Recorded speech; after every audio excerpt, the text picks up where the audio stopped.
Y recuerdo yo que muchas veces no nos cabía, o sea, queríamos acomodar las primeras 7 trompetas y después poner las 7 trompetas, las 7 sellos, perdón, las 7 trompetas y después las 7 copas. Y como que no acomodaba y fue un revoltijo ahí tremendo que a través de la escatología casi todos lo hicimos.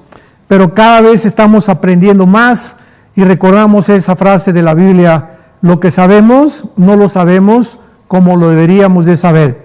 Y sobre todas las cosas, cuando nos acercamos al mundo de las profecías o de la escatología, mientras más cerca nos encontramos de la culminación de la historia y del plan de la salvación de Dios, más luz vamos a tener, más comprensión. Y Dios va a ir acomodando, porque finalmente Dios es el que nos da el conocimiento, la sabiduría y la inteligencia. Entonces, si algún conocimiento tenemos acerca de algo en la Biblia, es porque el Espíritu Santo nos lo reveló. Y esto que estoy haciendo como una introducción, lo vemos en Daniel capítulo 12.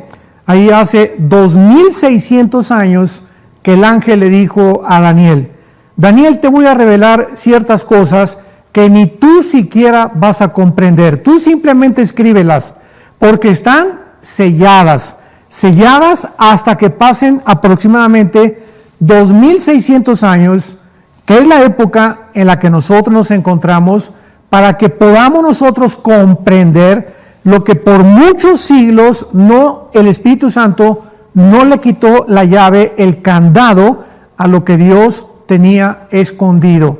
Y ahora somos la generación privilegiada, porque somos nosotros a quienes toda esta luz, el Espíritu Santo, nos está revelando. Entonces, conforme vamos avanzando, vamos comprendiendo.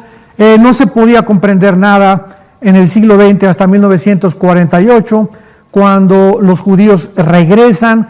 Antes del 48, nadie se atrevía, ningún profesor de la Biblia en escatología, se atrevía a decir que estábamos en la última generación o que nos encontrábamos en los últimos días. Ya no en los tiempos, porque los últimos tiempos son a partir del apóstol Juan o de la iglesia primitiva a nuestros días.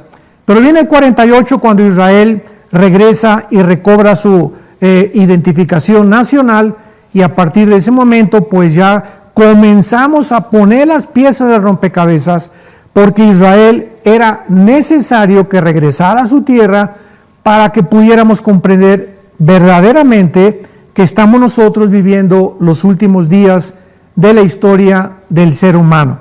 Muy bien. Habiendo dicho esto, entonces los 6 sellos cubren los 7 años del Apocalipsis, y sobre todo los 7 años de la tribulación o las 70 semanas de Daniel. Como lo sabemos, acordémonos que el 6º sello es la ira de Dios. Y en el Antiguo Testamento, cada vez que se menciona el día de Jehová, el día del Señor, o el tiempo de angustia para Jacob, como en Jeremías capítulo 28, todas estas frases en el Antiguo Testamento están relacionadas con los últimos 3 años y medio de la gran tribulación. Entonces, cuando hablamos de el día de Jehová, se refiere ya al final de la tribulación, cuando Dios comienza a vertir sus juicios, y es el juicio de las trompetas y de las copas, que casi van empalmados, porque las trompetas, el 7º sello va empalmado con las 7 trompetas. La primera trompeta viene inmediatamente empalmada con el 7º sello. Entonces, esto cubre totalmente el Apocalipsis, el libro de las 7 sellos y las 7 trompetas.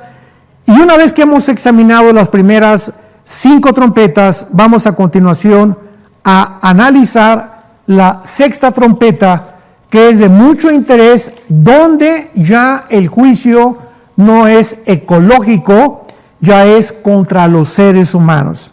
Las primeras 5 trompetas, recordamos, la primera trompeta fue contra la tierra, la tercera parte de la tierra, ¿verdad?, se echó a perder. Después la tercera parte del mar, la tercera parte de los ríos, la tercera parte del sol, la luna y las estrellas se oscurecieron. Y entramos a esta 5ª trompeta, donde ya estos primeros juicios de las 4 trompetas ya no son ecológicos ni con el sol ni con la tierra. Ahora el Espíritu Santo se enfoca directamente con los seres humanos.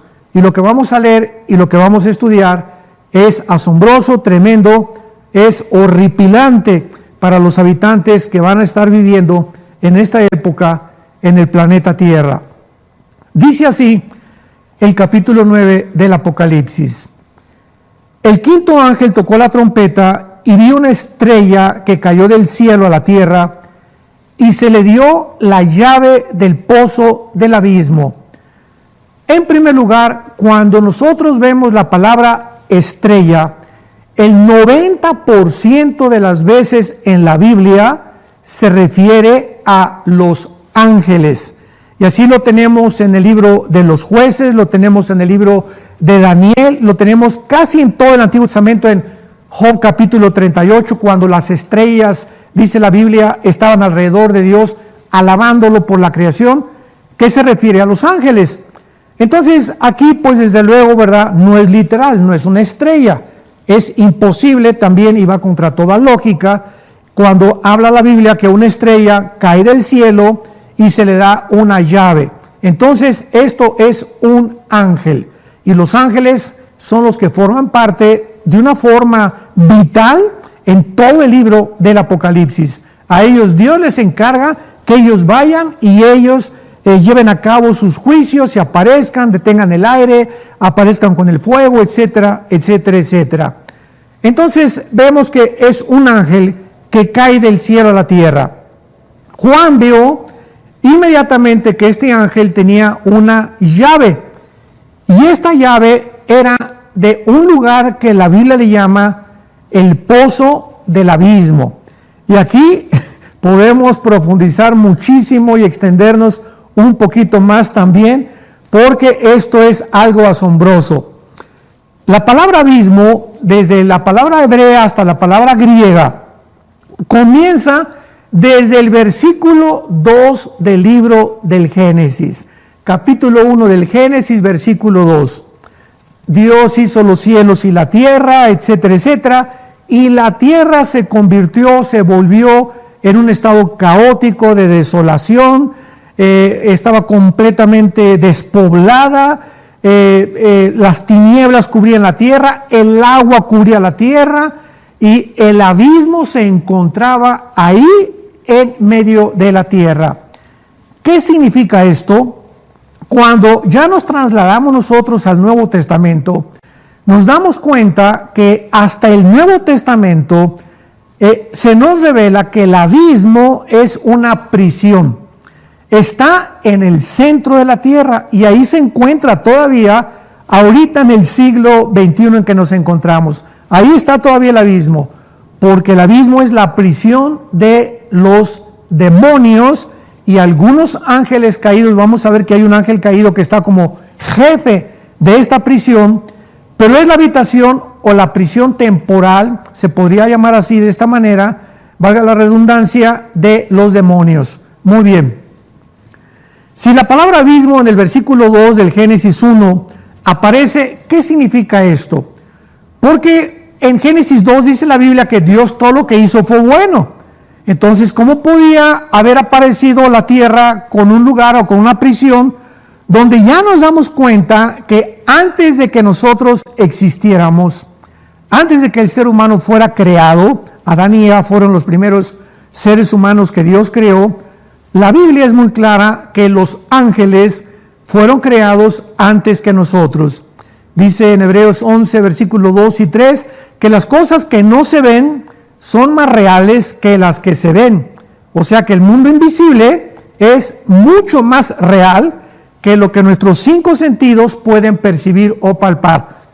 Esto es asombroso, porque lo que Dios nos está diciendo es que el mundo espiritual que ante nosotros continúa permaneciendo de una forma invisible, no lo podemos todavía discernir, es mucho más real que nosotros.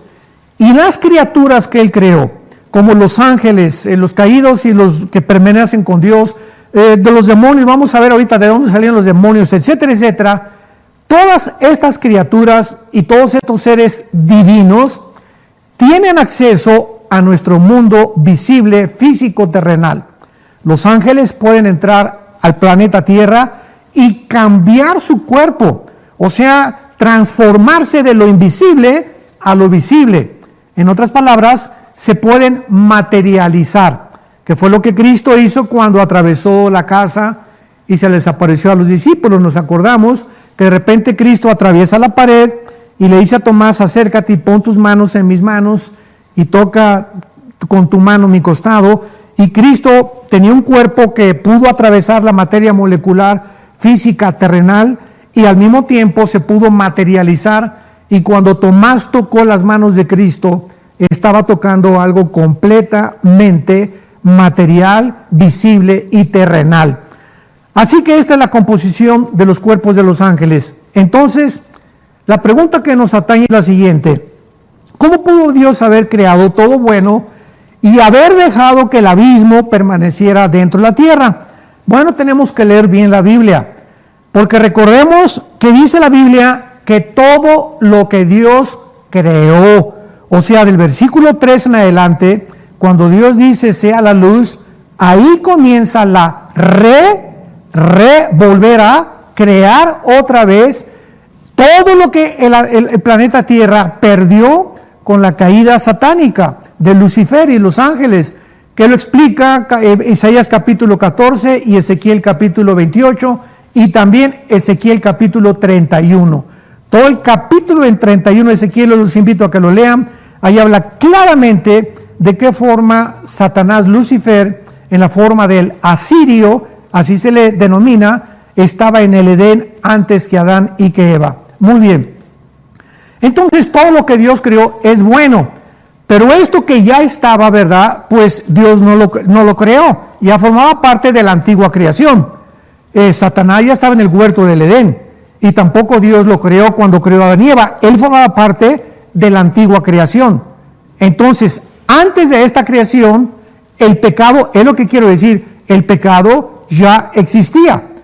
Porque finalmente, ¿qué es el pecado? El pecado es la rebelión contra los mandamientos de Dios, que causa separación de la criatura de su creador.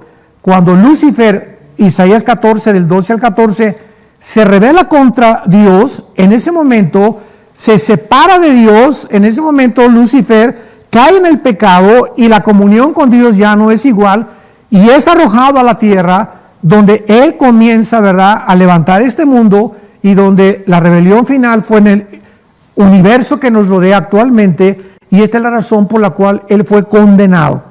Entonces vemos nosotros que el pecado ya existía. Ahora, el pecado entró al mundo, de Romanos 5:12, por un hombre. O sea, él introdujo el virus cuando ya Dios había creado todo bueno, y cuando Adán y Eva pecan, son sacados del huerto, porque un hombre imperfecto no podía vivir en un ambiente perfecto, que es el huerto del Edén. Entonces el huerto del Edén, pues ya no sabemos, desapareció, o tal vez está en el cielo, etcétera, etcétera, pero ya no vamos a especular en eso. Muy bien. Entonces el abismo, en el Nuevo Testamento se nos revela que es la prisión de los demonios. En el Evangelio de Lucas, el capítulo 7, el capítulo 8 de Lucas, del Evangelio de Lucas, se nos narra el caso de un endemoniado gadareno, que tenía aproximadamente 6,000 demonios. Y cuando hablamos de demonios, tenemos que diferenciarlos de los ángeles caídos, porque los ángeles caídos, ¿verdad?, son la palabra ángel, malak, y angelus, en el hebreo y en el griego, significa mensajeros. Los ángeles simplemente son los mensajeros de Dios. Los serafines no se ocupan para poder dar mensajes de Dios, es otro rango de criaturas espirituales, y los serafines no se ve en ninguna parte de la Biblia que hayan bajado a la tierra. Ellos se encuentran, dice Isaías 6, arriba del trono de Dios, diciendo todos los días, exaltando la santidad del Creador. Entonces los ángeles caídos no pueden entrar a los cuerpos humanos como los demonios. Y la palabra demonio, daimon, significa seres inteligentes. Entonces tenemos que diferenciar entre los ángeles caídos y los demonios, porque muchas veces muchas personas han asociado a estas dos criaturas cuando encontramos en la Biblia bastantes características que de ninguna manera los hacen ser semejantes. Este señor endemoniado tenía 6,000 demonios. ¿Cómo lo sabemos? Porque una legión estaba formada en Roma por 6,000 soldados. Y cuando el demonio le dice a Cristo, me llamo legión, estaba implicando que había 6,000 demonios dentro de esta persona, en sus oídos, en sus cuerdas vocales, en sus nervios ópticos, en las neuronas del cerebro, en la nariz, en los pulmones. Los demonios pueden entrar en los órganos sexuales, en los músculos, en fin, pueden ocupar completamente nuestro cuerpo y controlarlo desde la parte del cerebro. Porque aquí en el cerebro, ¿verdad? En las neuronas es donde se maneja, la parte izquierda del cerebro maneja la parte derecha del cuerpo y viceversa. Entonces, estos demonios, dice Jesucristo, que cuando Él los iba a expulsar, le contestaron en el versículo 31, le rogaron que no los mandara ir al abismo. O sea, ahí ya se nos descubre completamente el misterio. El abismo es la prisión de los demonios. Y por eso sabemos en el capítulo 9 del Apocalipsis que estamos estudiando, que estos demonios van a ser, regresamos al Apocalipsis, a ser sacados completamente del abismo. Nos podemos imaginar los millones de demonios, si simplemente un ser humano tenía 6,000, los millones de demonios que van a salir del abismo, y van a salir, dice la Biblia, en el versículo 2, Apocalipsis 9, abrió el pozo del abismo y subió humo del pozo como humo de un gran horno. Y se oscureció el sol y el aire por el humo del pozo. O sea, salen estas criaturas del centro de la tierra hacia la superficie. Tal vez van a salir por un volcán, porque parece que los volcanes son los que tienen su origen en el abismo o en el infierno. De ahí tal vez la lava y todo, las llamas que surgen, que es muy posible, ¿verdad? Yo siempre he creído que los volcanes son las puertas del infierno. En fin, ¿verdad? Van a salir hacia la superficie de la tierra y van a salir de una forma tan espantosa, ¿verdad? Que van a salir de color negro, es lo único que podemos saber, porque dice la Biblia que se va a oscurecer completamente toda la luz del sol y toda la luz de la luna. Y el versículo 3 se nos dice o se nos revela que del humo salieron langostas sobre la tierra y se les dio poder. Notemos que continuamente en el Apocalipsis encontramos la soberanía de Dios. Y se les dio, o sea, no están actuando independientemente, nadie en el universo. Cuando llegamos al capítulo 13 del Apocalipsis, vemos que al anticristo se le dio poder para actuar 3 años y medio. Al falso profeta se le dio poder y se le dio, y vemos el control detrás del universo, controlado por un Dios soberano, que Él está al control de todas las cosas. Y ahí es donde nosotros encontramos la paz, de saber que nada nos puede afectar, que todas las cosas, por más horribles que parezcan a nuestro alrededor, contribuyen para nuestro bien. Y cuando Dios juzga al mundo, Dios tiene el poder de guardarnos, como dice el Salmo 91, seremos guardados bajo las plumas del Altísimo, bajo sus alas nos cubrirá, seremos librados de la peste, de los virus y de las maldiciones que puedan caer sobre la tierra, y del lazo del cazador también nos librará, porque hemos puesto nuestra confianza en Él.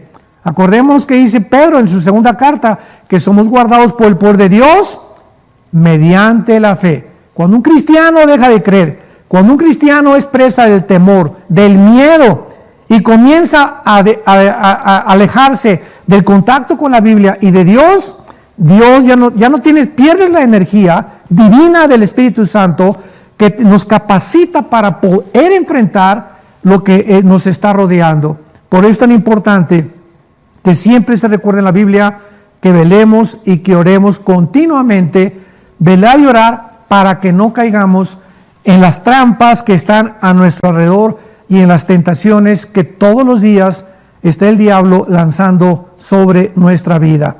Muy bien. La pregunta interesante aquí es ¿por qué langostas? ¿Y por qué estos demonios salen del abismo en forma de langostas?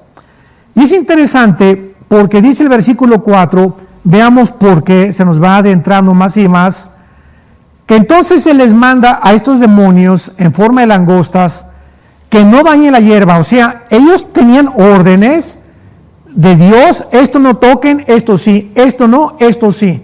Que no dañaran, no se metan con la hierba, no se metan con ningún árbol. Solamente se les da permiso que ataquen a los hombres y que los que tengan el sello de Dios no se acerquen a ellos, sino solamente a los hombres que no tuvieran el sello de Dios en sus frentes. A esas personas, estos demonios podían atacar. Y así ha sido antes del Apocalipsis. Estamos cubiertos por la protección y por la sangre de Jesucristo. Los demonios saben cuando una persona tiene al Espíritu Santo. Los demonios saben quién es cristiano y quién no es cristiano. Quiénes son profesantes y quiénes no son profesantes. Así que no tratemos de engañar a Dios. O somos o no somos. Si somos, Dios nos va a cuidar. Dios nos va a guardar hasta el final. Y vamos a llegar a la meta porque Él dijo en Filipenses 1:6, el Espíritu Santo iluminó a Pablo para que dijera, lo que Dios comenzó, lo va a terminar hasta el tiempo que Él regrese. Ahora vamos a contestar por qué langostas. Qué interesante está esto. Muy bien. Entonces les fue dado a los demonios no que mataran, ¿verdad?, sino que atormentaran 5 meses a los seres humanos. Imaginémonos esto. Es la primera vez en el Apocalipsis donde se menciona un tiempo cronológico, donde estas criaturas tienen el poder de actuar atormentando a los seres humanos que no están sellados por Dios. En este caso está hablando de los 144,000 judíos que fueron sellados en el capítulo 7, ya lo vimos también, sino que los atormentaran. Y el tormento es como un tormento de alacrán o de escorpión cuando hiere al hombre. Hace algunos años vivíamos nosotros en Acapulco. Y yo recuerdo que cuando llegamos a Acapulco, pues yo llegué como misionero. Estaba yo con la Iglesia Presbiteriana de México. Me mandaron para que pudiera hacer una investigación. Y después me fui a la sierra, 3 años con los indígenas entre la sierra de Oaxaca y de Guerrero, y no se imaginan el alacranero que todos los días estábamos enfrentando. Vivíamos en un galito, pues casi no teníamos de comer, comíamos lo que cortábamos. Y abría yo el cajón de cualquier parte y salían alacranes. Abría la llave del agua y salían alacranes. Y estábamos durmiendo en el suelo, en petates, en pisos de adobe. Entonces, ¿cómo era posible, verdad, que estos alacranes no nos picaran? Jamás nos picaron los alacranes. Esto es algo que quiero comentarles a ustedes. Ahora bien, ¿qué aprendí de los alacranes? Bueno, los indígenas nos enseñaron que los alacranes tienen aquí en la pancita unos pelitos. Y los indígenas y mucha gente del campo, cuando va corriendo el alacrán, lo agarran, el alacrán tiene así el aguijón, y entonces en lugar de agarrarlo así, lo agarran de lado así. Lo puedes agarrar así y no te puede picar. Y le quitan los pelitos, y es en los pelitos donde se encuentra el poder para que bajen la cola. O sea, los alacranes que teníamos alrededor, los indígenas nos lo habían soltado para probarnos a los misioneros, pero eran alacranes que ellos ya les habían quitado los pelitos y solamente, ¿verdad?, pues se divertían asustándonos, pero por eso no nos picaron. Yo creí que era un milagro de Dios, ¿no? Pero fue algo maravilloso poder descubrir este secreto. Pero además me enseñaron también que cuál es el efecto cuando te pica un alacrán. Muy bien, cuando un alacrán te pica, hay los güeros y los negros. Y los más peligrosos son los güeros, los chiquitos, no los grandotes, ni los escorpiones que son más grandes, que casi en México. En Durango, sí, al norte de México, en Durango hay bastantes alacranes grandísimos y allá hay escorpiones. Los alacranes, cuando te pican, el primer síntoma es que te comienza como a dar un cosquilleo en la mano izquierda, así como un hormigueo, y se te comienza a cerrar la garganta. Esto es interesante porque se parece al coronavirus, ¿verdad? Entonces se te comienza a cerrar la garganta y te ves impedido a respirar. Y hay muchos remedios para el alacrán. Es muy raro que pueda un alacrán, a menos que sea de Durango o alguna época o de algún tipo más del desierto, más venenoso, que pueda realmente matar a un ser humano. Porque otra cosa que me dijeron, cuando comienza a acercarte, a cerrarte la garganta, a un misionero que iba con nosotros, presbiteriano, de la iglesia presbiteriana, le picó el alacrán, ya viejito, que fue mi tutor durante 3 años, y me acuerdo que le entró el pánico, y nos dijeron los indígenas, si tú te asustas, los indígenas sin saber ni conocer la mente humana, una persona que se asusta, actúa el sistema nervioso para que el veneno se acelere y te mate más rápido. Entonces, el secreto era, tranquilo, me picó el alacrán, ¿verdad? No va a pasar nada. Si mantienes esta actitud de serenidad, no puede efectuarse el veneno del alacrán. Entonces, parece que hay una gran similaridad con el coronavirus, ¿verdad? Porque el coronavirus, pues, es una esporia que está flotando en el aire y no se llama en el aire coronavirus. Discúlpenme, señores, ustedes que han dicho que el coronavirus anda por todos lados. En el aire es una espora con un RNA que significa que tiene una composición molecular para que pueda tener, como el ADN, un código genético. Pero no se convierte en coronavirus hasta que entra esa espora que no tiene vida, entra a la nariz o entra a la boca y entonces comienza a reproducirse en las células y ahí es cuando comienza la invasión. Ahora bien, para no salirme muy rápido del tema, pero esto es importante, cuando una persona te dicen dio positivo con el COVID-19, no significa que estás enfermo, significa que estás contagiado. Y hay una gran diferencia entre tener contagio y estar enfermo. Te enfermas hasta que te bajan los pulmones y comienza el problema ya a increparse por falta de asistencia a Teno. Pero cuando te dan como positivo, tómate un Tylenol, ibuprofeno, antigripales, estate tranquilo, enciérrate ahí 2-3 días en tu casa y no pasa mayores. Pero cuando entra el temor y entra el miedo, se acelera de una forma misteriosa la reproducción de este virus y mata mucho más rápidamente a las personas.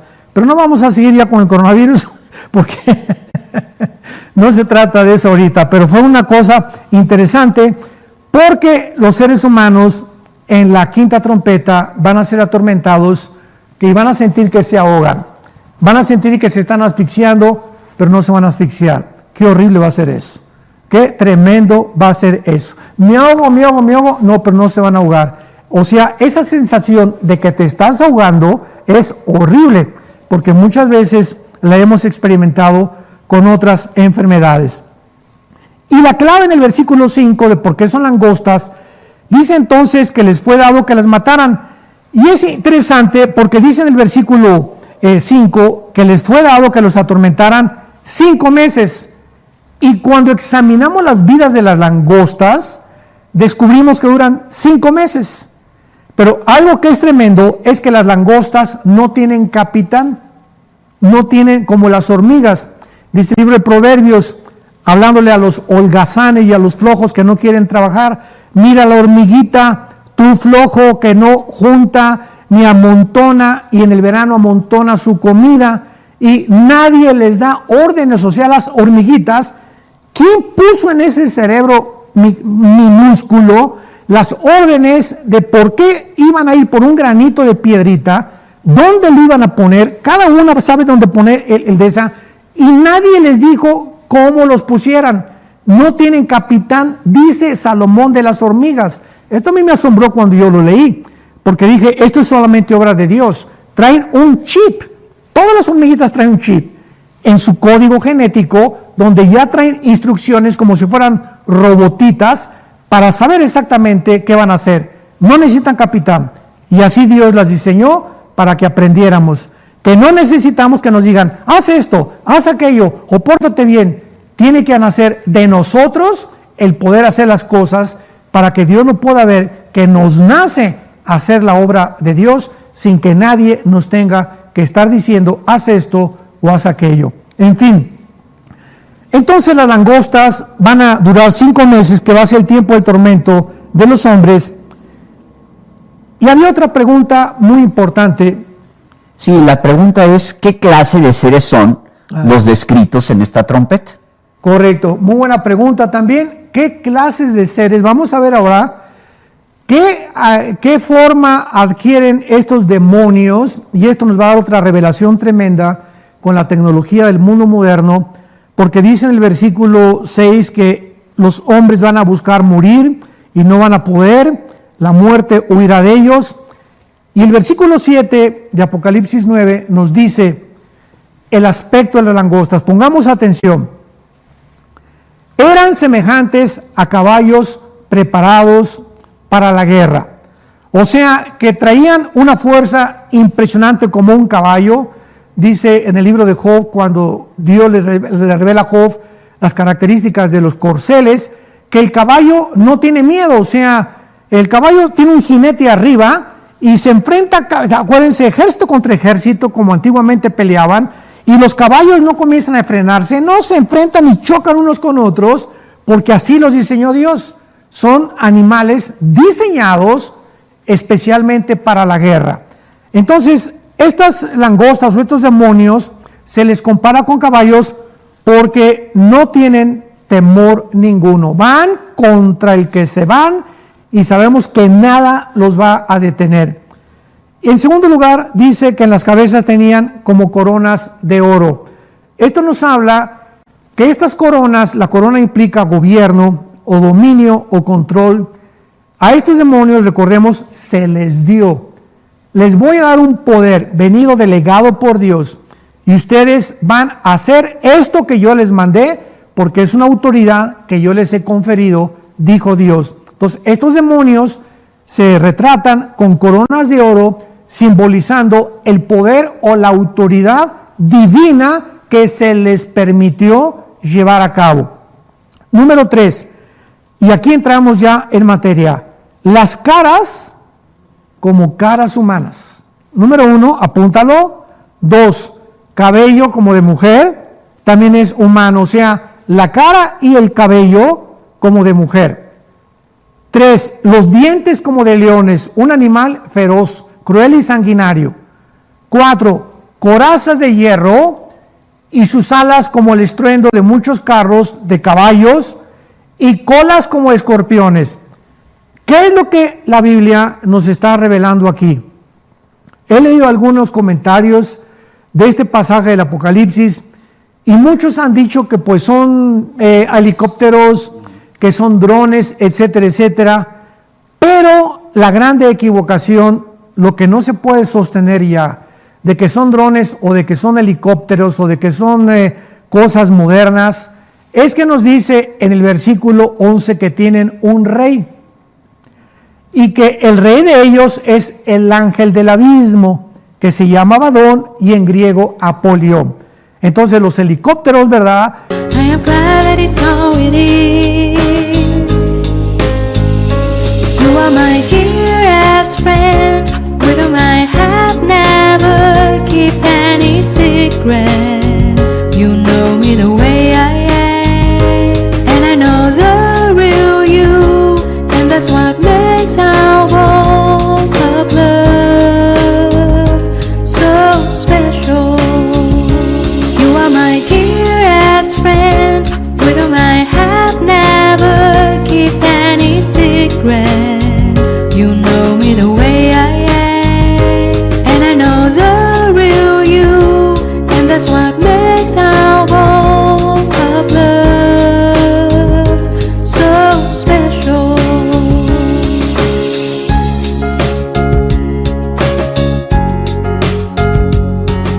Y los drones, etcétera, etcétera, no están gobernados desde el centro de la tierra, del abismo, por el ángel llamado Apolión. Entonces, estas criaturas son literales, son mezcla híbrida, humano, animal e insectos o reptiles. Y es lo que desde 1943 del siglo pasado, los nazis, el licenciado Martín, los nazis quisieron comenzar a experimentar la experimentación genética con el famoso Mengele, ¿verdad? Que fue el doctor que después se agarraron en Brasil y que abrió a las mujeres embarazadas para... son cosas horribles que hasta da pena describirlas, y querían cambiar la raza para hacerla pura y que nada más gobernar el mundo la raza aria, eliminar a los negritos, a los gitanos, a los judíos, etcétera, etcétera. Y hasta 1954, cuando ya se descubre el ADN por los doctores Crick y Watson, con el hélice del ADN, ya ahora el genoma humano ha comenzado a ser manipulado en laboratorios clandestinos. Y ya podemos darnos cuenta y descubrir que ya se están llevando mezclas entre seres humanos, ADN de seres humanos, con ADN de arañas, seres humanos con animales, con insectos, en la experimentación de crear y poder llevar a adjudicarle al ser humano lo que muchos animales tienen, como el murciélago, que tiene un radar impresionante, que lo pudiéramos tener nosotros, o como la tela que la araña puede fabricar, que pudiéramos nosotros convertirnos en hombres araña, y tonterías de esas. Pero esto es precisamente a donde el mundo ha llegado, y es donde la Biblia hace 2000 años se adelantó. Pues nunca mejor dicho, un panorama apocalíptico. Completamente. Entonces, para despedirnos de nuestro auditorio, porque sin lugar a dudas nos estamos acercando a este tiempo, ¿qué recomendaría, doctor Alducin? Dice en 1 Pedro 4:7, el fin de todas las cosas se acerca. Velad y orad, seamos sobrios y vivamos hoy más que nunca, acerquémonos a la Biblia. Porque la Biblia es nuestro contacto, dijo Jesús, mis palabras son espíritu y son vida. La Biblia no es un libro común y corriente, la Biblia tiene poder espiritual, que si tú te acercas con el espíritu adecuado, ¿verdad? Con una conciencia limpia, para tener comunión con el Espíritu Santo, que es el que la hizo, estas palabras se convierten en espíritu y en vida en tu vida, nos transforman, nos guían, nos dan paz, nos dan fuerza, dirección, sabiduría, inteligencia, etcétera, etcétera.